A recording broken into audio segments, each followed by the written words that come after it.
Setelah ditolak 7 kali oleh universitas yang berbeda, cowok ini akhirnya ditolak untuk yang ke-8 kalinya. Namanya Bartleby, akrab disapa B. Berkali-kali gagal ujian masuk kuliah dan dianggap remeh oleh orang tua dan teman-temannya, B pun dapat ide cemerlang. Dia mau bikin kampus sendiri, biar nggak dibully lagi sama orang-orang. South Harmon Institute of Technology, disingkat SHIT. Oke. Awalnya B cuma mau bikin situs kampus palsu di internet biar orang tuanya bisa bangga lihat anaknya bisa kuliah. Tapi masalah baru muncul ketika orang tua B mau mengantarkan anak kesayangan mereka ke kampus untuk hari perdana kuliah. B pun mutar otak dan dibantu oleh teman yang sama-sama nggak bisa masuk universitas juga. Mereka memilih gedung kosong terbaik di kota mereka. Gedung bekas rumah sakit jiwa untuk disulap menjadi kampus baru, lengkap dengan dekan untuk menyambut para orang tua siswa.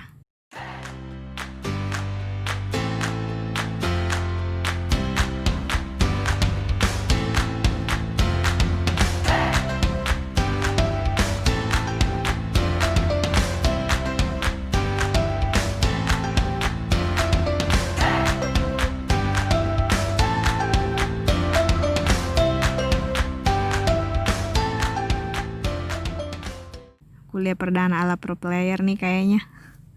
Oh, by the way, ingat gak situs palsu kampus yang mereka bikin? Ternyata yang daftar bukan cuma B dan kawan-kawan. Orang-orang dari kampung sebelah juga ikutan daftar.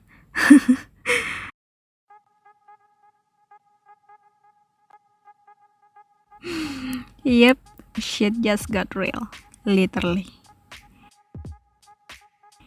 Ternyata kerjanya sendut. Dia sengaja bikin situs persis kayak aslinya biar bisa ngibulin ayah B. B memutuskan untuk mengatakan yang sebenarnya ke orang-orang yang terlanjur daftar di kampus buatannya, bahwa kampus ini palsu dan kalian mesti bubar. Rencananya sih gitu. Tapi setelah melihat wajah-wajah mereka, B merasa tidak tega.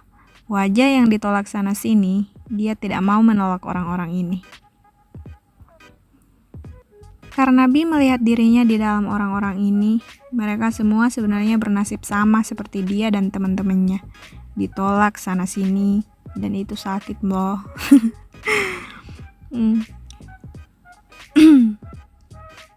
B butuh rencana baru, yang bagus, dan kalau bisa sih, yang agak permanen, soalnya dari tadi kacau terus. Dia udah punya mahasiswa, dia udah punya dosen dan dekan, gedung kampusnya pun udah ada. Next, dia butuh mata kuliah.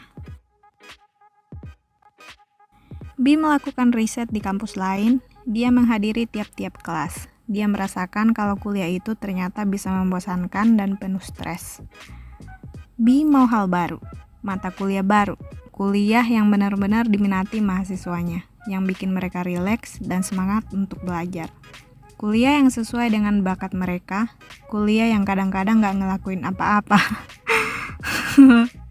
Oke.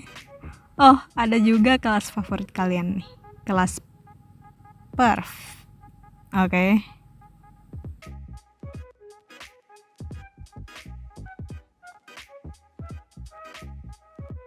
Para mahasiswa diminta menuliskan ide-ide mereka ke papan tulis, dan B mengumpulkannya menjadi sebuah kurikulum belajar. Ide ini sukses besar, mereka semua semangat kuliah, dan kelas perkuliahan pun penuh semua. Siang mereka kuliah, malam mereka konser.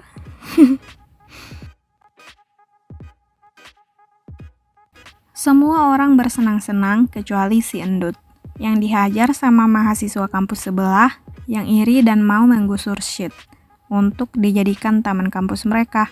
Endut pun terpaksa ngasih tahu kalau South Harmon itu universitas akal-akalan dia, B dan temennya. Informasi ini diteruskan ke dekan kampus mereka.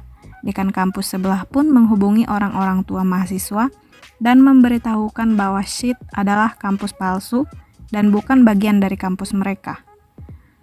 Rencana B gagal lagi. Gagal total. Gagal maning son. Para orang tua yang kesal dan kecewa menjemput anak-anak mereka pulang.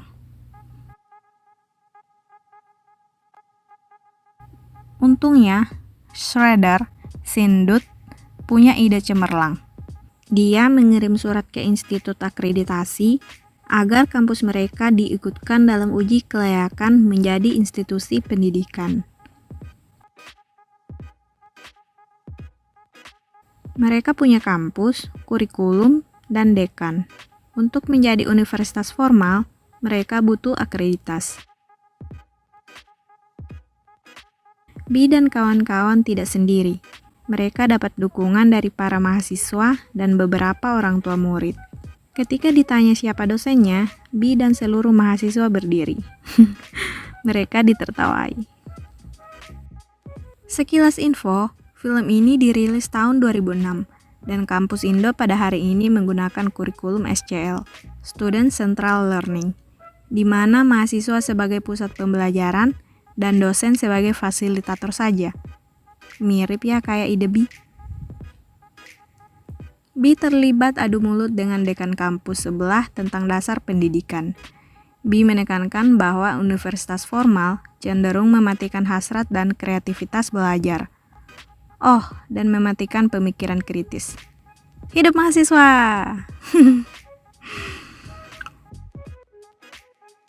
Mereka ditolak. Ya iyalah ditolak, kan dari tadi memang kayak gitu polanya. Tapi kali ini mereka tidak ditolak mentah-mentah.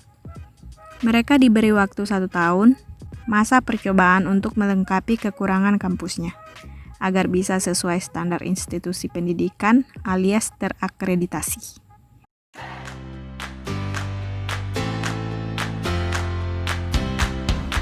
Si cewek pun datang dan nyium Bi, and they live happily ever after. The end. Pesan moralnya adalah jangan berhenti cuma gara-gara penolakan. Coba terus bla. Iya, jomblo.